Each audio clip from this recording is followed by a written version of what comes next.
But one thing I would say that we learned in the process that we didn't expect is that for every film you make, you marry that movie. You're married to it forever. That's the Someone will truth. bring it up. So you will have to pitch it. You will have to talk about it for the rest of your life. So no matter what role you play in a film, if you're above the line on the budget, let's say, like Mhm. you need to know that you love it because you are going to need to talk about it until you die. And you're going to have to promote it until you die and all the things and track the money until you die. I think that, I don't know if that surprised you, Nick, uh, to the degree No, that we've had to be married to these things, you know? no, it's funny Mhm. because I think you said being married to it, and like Yeah. Maho talked about 5 years, and it's like so being engaged for 5 years, Yeah. and then you get married, and then Will was engaged for like 12 years, 13 years on this film. Like it's been going on for a very long time, and he formed this relationship. And you're right. I mean, it's either you're married to it or you birthed it, Yeah. right? And I tend to think about it as you're birthing it Mhm. because it's in a marriage I feel like It's a there's rough this. visual. Well, yeah, it is. It can be tough, but the way I see it is like in a marriage you might actually have a partner who's Yeah. helping you out, right? Yeah. Whereas when you're birthing this, now you have to take care of it, and I Yeah. think that's where you are. It's like you're taking care of this film, you're taking care of the legacy, you're taking care of the people, especially in a documentary. You're taking care of their legacy as well. So there's this child that you have to take care of forever.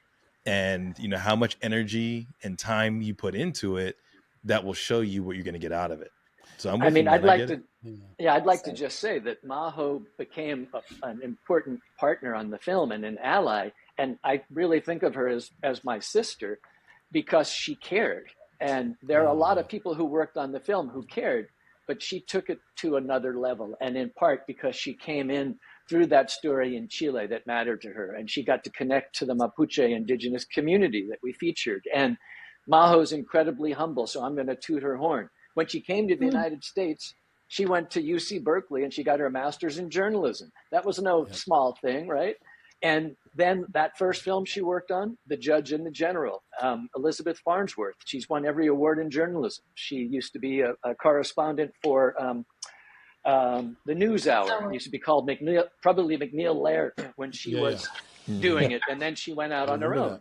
that. And yeah, Yep. that film was huge, right? And when Maho came back from Chile to the United States right around the time of COVID, she was looking for work.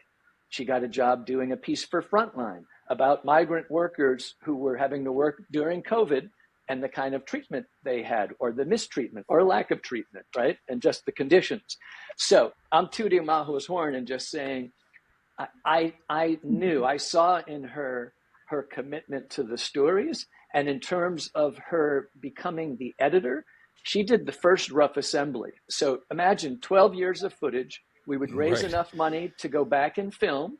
We knew what we wanted to go and film, but of course, what you want and what you film in a documentary world don't always coincide. And we Right. would come Mhm. back, we would view all the footage, we would log it, we would cut a new fundraising reel, and then we would do other work to earn a living.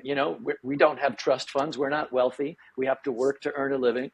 And so we would have to raise money, writing grants, meeting wealthy people who wanted to donate to the cause, and then go back and film again. Well, we had 12 years of footage that we'd never completely sat down and looked at. Mm. And the Ford Foundation came in and gave us money.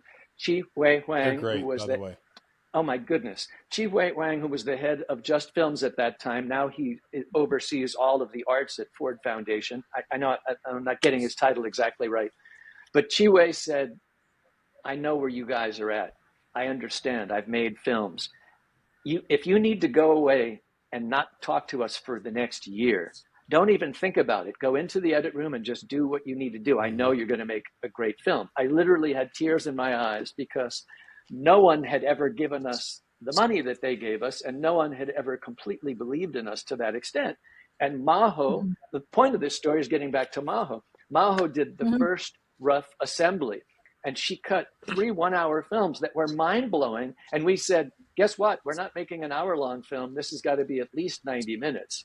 And so that was incredible that she absorbed all that material and came back in relatively quick order. I mean, I think it was 2 months per story. You probably remember better than I am. One Or month was it less? story. There you go. 1 month story. And, Wow. During and COVID, I so miss. there wasn't that many things to do. Well, I still have a ton of respect for that. And